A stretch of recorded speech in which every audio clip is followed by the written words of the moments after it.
Almost 15 বছর যাবৎ producer association নেই।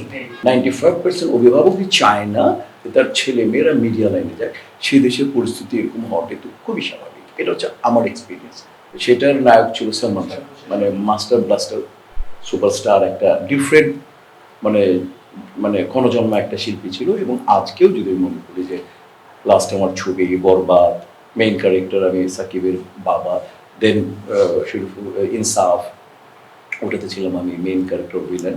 এবং আজকেও যে ছবিতে আমি কাজ করছি আর নতুন যে ছেলেটা আসতে যাচ্ছে আজকে ইন্ডাস্ট্রিতে, সেও মানে প্রডিউসার ডিরেক্টররা চায় মিশার সাথে ভিলেন করে, অ্যাক্টিং করে, ফাইট করে, নাচ গান গেয়ে কম্পিটিশন করে তারপরে আসুক।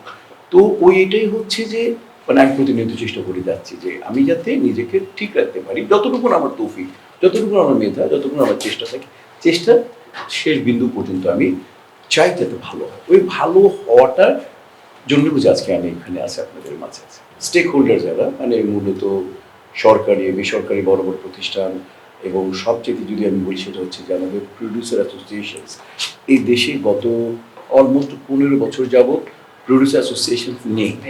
মানে কোনো প্রডিউসার নেই। যদি প্রডিউসার না থাকে, প্রডিউস করবে কি? প্রডিউসাররা চিন্তা করবে যখন, এবং যেহেতু প্রোডাকশন হচ্ছে না, আর শিল্পী তৈরি হবে থেকে, নতুন স্ক্রিপ্ট কীভাবে আসবে, নতুন গল্প কীভাবে আসবে। যেহেতু মানে আজকে গুলিস্তান বন্ধ হয়ে গেছে, এখানে বিরাট অফিস ছিল, গাজী মাজুরি আনোয়ারের ছিল, জেমস ছিল এখানে, মাসুদ পারভেজের ওখানে ছিল, আজকে শেষ। তারপর আসবো এখান থেকে আসবো শান্তিনগর, কাকরাইল, সেটাও বন্ধ হয়ে গেছে। এখন খানিকটা, এখন কেন বন্ধ হয়ে গেছে এটা তো আমরা শিল্পীরা আমরা তো বলতে পারবো না। আমরা অভিজ্ঞতার আলোকে এটুকু বলতে পারি যে একটা সমন্বয়, আমার কাছে মনে হয় একটা সর্বোপরি সমন্বয়ের অভাব। কারণ দর্শকের টেস্ট, মানে স্পেশালি মোবাইল বা প্রযুক্তি আসার পর দর্শকের টেস্ট যেখানে চলে গেছে একেবারে, ওরা এই মোবাইলের দরুন ওরা পৃথিবীর লেটেস্ট ছবিটা যেদিন রিলিজ হয় ওরা দেখতে পাচ্ছে, নেটফ্লিক্স, প্রাইম, এক্সেট্রা এক্সেট্রা যে কোনো মাধ্যমে ওনারা দেখতে পাচ্ছেন। তো ওনাদের রুচি মানে অনেক উপরে চলে গেছে। এখন দেশীয় যে সীমাবদ্ধতা আছে, দেশীয় কালচারে ওরা ওনাদের দর্শকের রুচিটাকে ধরে, মানে অডিয়েন্স কি চায় এটার জন্য তারপর ছবি চালানো অত্যন্ত কঠিন কাজ। এটার জন্য প্রচুর গবেষণা এবং চর্চার দরকার। যে হারে দর্শকের রুচি উপরে উঠে গেছে প্রযুক্তির কারণে, সেভাবে প্রযুক্তিগতভাবে আমরা চলচ্চিত্রে যারা আছি তারা ওইভাবে রান করতে পারিনি, এই জন্য আমরা পিছিয়ে পড়ছি। আর যেহেতু রান পিছিয়ে পড়া যায়, তখন এটা আগাতেই থাকবে, এটা পিছনেই থাকবে। আসলে এখনকার আমাদের এই অবস্থা।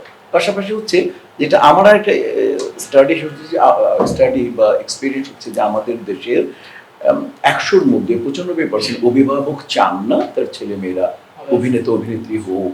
এটা 95% চান না, বা বলা যায় গভর্নমেন্টই কি চায়, বেসরকারি বড় সংস্থাগুলো কি খুব একটা চায়, আমি কোথাও দেখি যে কেউ চায় না। মানে মূলত আমার মনে হয় যদি একটা দেশের 95% অভিভাবক চায় না তার ছেলে মেয়ে সংস্কৃতির সাথে যুক্ত থাকুক, তার ছেলে মেয়ে আঁকিয়া হোক, তার ছেলে মেয়ে ভালো নৃত্যশিল্পী হোক, তার ছেলে মেয়ে ভালো পারফর্মার হোক, তার ছেলে ভালো আর্টিস্ট হোক, এটা চায় না। তো যে দেশের 95% অভিভাবকই চায় না যে তার ছেলে মেয়েরা মিডিয়া লাইনে যায়, সে দেশের পরিস্থিতি এরকম হওয়াটা তো খুবই স্বাভাবিক। এটা হচ্ছে আমার এক্সপিরিয়েন্স, এটা আমার স্টাডি। অন্যরা কীভাবে আমি জানি না। পাশাপাশি হচ্ছে যে ওই যেটা বললাম, সমাধান হচ্ছে সর্বোপরি নতুন লোকের সন্ধানে লাগবে। আমার মতো মান্না আসবে, অমিত হাসান আসবে, সোহেল চৌধুরী আসবে, দ্বিতীয় আপু আসবে, এরকম নতুন সন্ধান লাগবে, নিউ ট্যালেন্ট লাগবে, নতুন স্ক্রিপ্ট লাগবে। কারণ স্ক্রিপ্ট ছাড়া কিচ্ছু হবে না।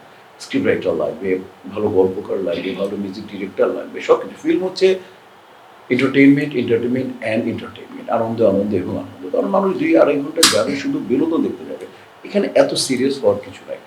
তো এটার অভাব দেখে আজকে দর্শকের